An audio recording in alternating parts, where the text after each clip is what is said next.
Hi everyone, this is Mrs. Cruz, and we are starting our week 5 videos where we are going to be focusing on chapters 5 and 6. If you are looking at the weekly schedule, we know that in chapters 5 and 6 there's a total of like 41 pages. So for this week's task, I'm actually going to change it from my suggestion being 9 pages each day to it being 10 pages each day. So just make sure that you are reading about 10 pages each day so that you can get everything done in about half an hour each day rather than clumping it all together and it feeling like a lot of work. So in our video today, we are going to be reading pages 1 through 10 and answering text dependent question number 1. So let's get started on that. This week, I'm actually not going to do the 2 vocabulary words since we've already practiced that a few weeks now. So if you would like to pause it right here and do that first, you may go ahead. But I'm going to just kind of like look over the definitions with you and then keep going to the actual reading. So the first word is malevolently. The definition there is full of spite, full of hate, something done in an evil manner. Okay, so it kind of reminds me of the character from Disney, Maleficent, the evil witch from Sleeping Beauty, and it really is somebody that represents this, full of spite. I might even look for her image here so I can add it as a picture. Then we have the next word, aloofness, a noun, which means indifference, state of being removed, distant, or withdrawn. Like if you tell somebody, I hate you, and they're aloof, then that means like they don't really care. It doesn't really seem to affect them that you said that. Okay, here are the 4 questions we're looking at. In chapter 5, what difficulties does Cassie face? In chapter 5 also, what does Big Ma force Cassie to do and why does she do this?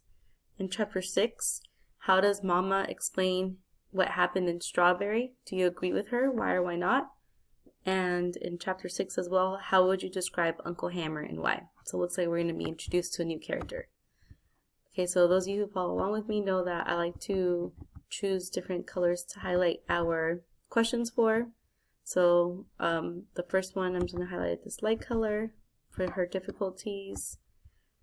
And remember that we said you can switch colors up if you would like to. It's up to you guys.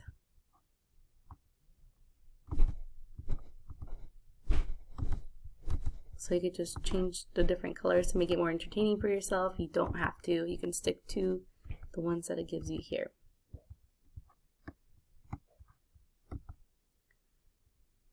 Okay. And then the other thing I like to do, as you might know, is I like to mark where we are leaving off. So we are going to pause at page 10 today, we said. So remember that the page numbers I've added for you here. You can also find the page numbers here on the right. So this is page 9, and here is page 10. So we usually highlight that bright green to let us know that's where we are stopping for the day. Okay, so as we get started, I like to read the question one last time to have it fresh in my mind. So our question is, what difficulties does Cassie face in this chapter? So let's get started. The blue-black shine that had so nicely encircled TJ's left eye for over a week had almost completely faded by the morning. TJ hopped into the back of the wagon beside Stacy and snuggled in a corner not occupied by the butter, milk, and eggs Big Ma was trying to sell at the market in Strawberry. I sat up front beside Big Ma, still sandy-eyed and not believing that I was actually going. Okay, so here's a quick moment to pause. If you haven't read the other chapters, then definitely catch up first before moving on because you won't catch things that are happening, such as the blue-black shine that is around TJ's left eye. You won't know why that happened. So please pause and go back to the other chapters to read that. If you did read along, you should remember that who gave TJ that black eye? It was Stacy, right? Because they got into a big fight. And you should be reminding yourself, like, why did they get into a big fight? And they got into a big fight because TJ cheated and Stacy took the blame for it and got spanked by his mom in front of all of his classmates. So now it looks like he's jumping into the back of the wagon. He's sitting beside Stacy, and it sounds like they're snuggled in a corner, so that means they don't have much space because they're like with all of these items that Big Mom's trying to sell. So that basically tells you that they have no choice to be sitting next to one another, and it should be interesting to see like how this plays out, since we know, Stacy might be mad still. So let's keep going. The second Saturday of every month was market day in Strawberry, and for as far back as I could remember, the boys and I had been begging Big Ma to take us to it. Stacy had actually gone once, but Christopher John, Little Man, and I had always been flatly denied the experience. We had in fact been denied so often that our pestering now occurred more out of habit than from any real belief that we would be allowed to go. But this morning, while the world lay black, Big Ma called, "Cassie, get up, child, if you're gonna go to town with me, and be quiet about it. You wake up Christopher John or Little Man, and I'll leave you here. I don't want them crying all over the place because they can't go." Okay, so that just kind of like a quick comprehension check.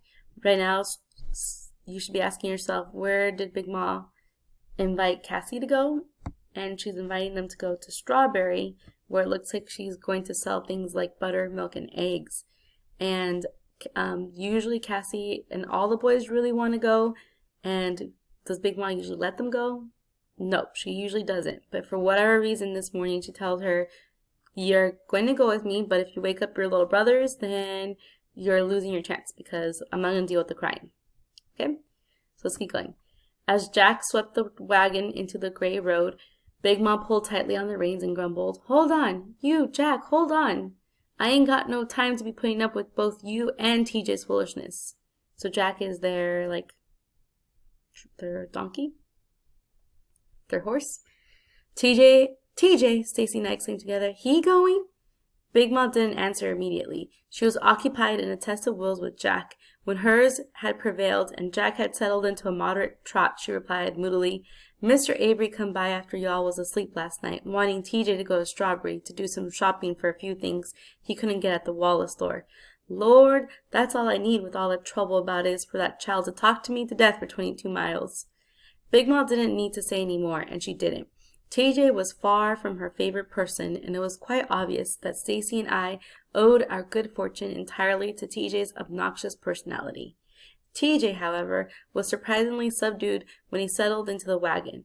I suppose that at 3:30 in the morning, even TJ's mouth was tired, but by dawn, when the December sun was creeping warily upward, shooting pale streams of buff-colored light through the forest, he was fully awake and chattering like a cockatoo. His endless talk made me wish that he had not managed to wheedle his way so speedily back into Stacy's good graces. But Big Ma, her face furrowed into distant thoughts, did not hush him. He talked the rest of the way into Strawberry, announcing as we arrived, "Well, children, open your eyes and take in Strawberry, Mississippi." "Is this it?" I cried, a gutting disappointment enveloping me as we entered the town. Strawberry was nothing like the tough, sprawling bigness I had envisioned. It was instead a sad red place. As far as I could see, the only things modern about it were a paved road which cut through its center and fled northward, away from it, and a spindly row of electrical lines. Lining the road were strips of red dirt, splotched with black patches of brown grass and drying mud puddles, and beyond the dirt and the mud puddles, gloomy store buildings set behind raised wooden sidewalks and sagging verandas. So I think this would be a good part to pause to see if there's any difficulties or questions that we want to ask. And I know that one difficulty she's facing is TJ, because once again, TJ, when dawn hits, he wakes up and starts talking a lot, which we already know really bothers Cassie. And the other thing so I'm actually going to highlight that as a disappointment. And also the fact that, because she says that he's talking like a cockatoo, which if you don't know what that is, it's a bird, right? So one of those birds that's known for talking a lot.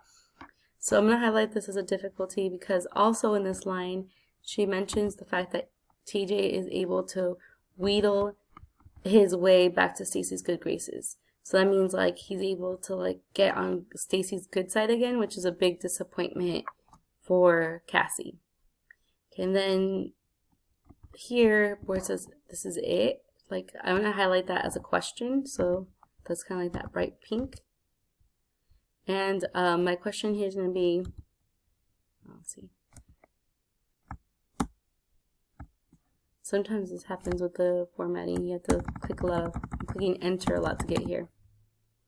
Okay, so she says this is it. So for my question, I'm going to say, why is Cassie so disappointed with Strawberry, the town that they're going to? Because she's been looking forward to it for so long. Like, why is she so, like, immediately disappointed, I guess? Okay, let's keep going. Shoot, I grumbled. It sure ain't nothing to shout about. Hush, Cassie, Big Ma said. You too, TJ. Y'all in town now, and I expect y'all to act like it. In another hour, this place will be teeming up with folks from all over the county, and I don't want no trouble. As the stores gave way to houses still sleeping, we turned onto a dirt road which led past more shops and beyond to a wide field dotted with wooden stalls. Near the field entrance, several farm wagons and pickups were already parked, but Big Ma drove to the other side of the field, where only 2 wagons were stationed. Climbing from the wagon, she said, "Don't seem like too many folks ahead of us. In the summer, I'd had to come on a Friday and spend the night to get a spot like this." She headed toward the back of the wagon. "Stacy, you and TJ stay up there a minute and push the milk cans over here so as I can reach them." "Big Ma," I said, following her, "all them folks up there selling milk and eggs too?" "Not all, I reckon. Some of them got meats and vegetables, quilts and sewing and such, but I guess a good piece of them selling the same as us." I studied the wagons parked at the field entrance, then exclaimed, "Well, what the devil are we doing way back here then? Can't nobody see us?" "Watch your mouth, big girl," warned Big Ma. Then arranging the milk cans and baskets of eggs near the wagon's edge, she softened her voice and promised, "We'll do all right. I got me some regular customers, and they'll check to see if I'm here before they buy." "Not back here, they won't," I grumbled. Big Ma knew what she was doing, but it made absolutely no sense to me to be so far from the entrance. Most of the other farmers seemed to have the right idea, and I couldn't help but to try to make her see the business sense in moving the wagon forward. "Why don't we move our wagon up there with them other wagons, Big Ma? There's plenty of room, and we could sell more." "Them's white folks' wagons, Cassie," Big Ma said gruffly, as if that explained everything. "Now hush up and help me get this food out." "Shoot," I mumbled, taking one of the buckets from Stacy. "By the time a body walk way back here, they'll have bunions on their soles and corns on their toes." Okay, let's pause here. So it's clearly Cassie's facing a difficulty here because she's really not understanding why her grandma won't move the wagon closer to the entrance, because she thinks that if they move it back to the entrance, what's going to happen? That they're going to get more customers, right? So she really questions, like, why are we back here? No one can see us.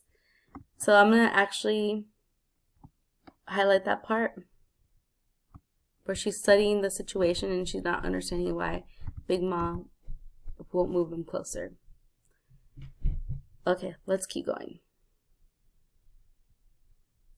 By noon, the crowd, which had covered the field during the early morning, had thinned noticeably, and wagons and trucks began to pack up and head for town.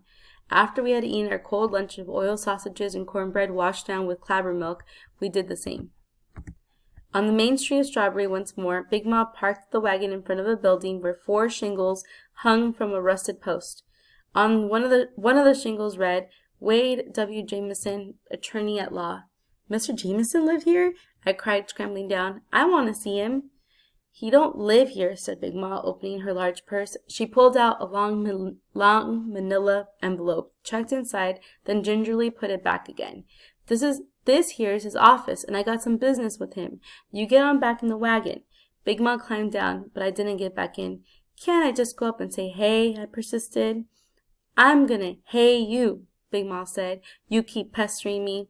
She glanced over at Stacy and TJ. "Y'all wait here for me, and soon as I get back, we'll do that shopping so we can get on home before it gets dark." When she had gone inside, TJ said, "What you want to see that old white man for, Cassie?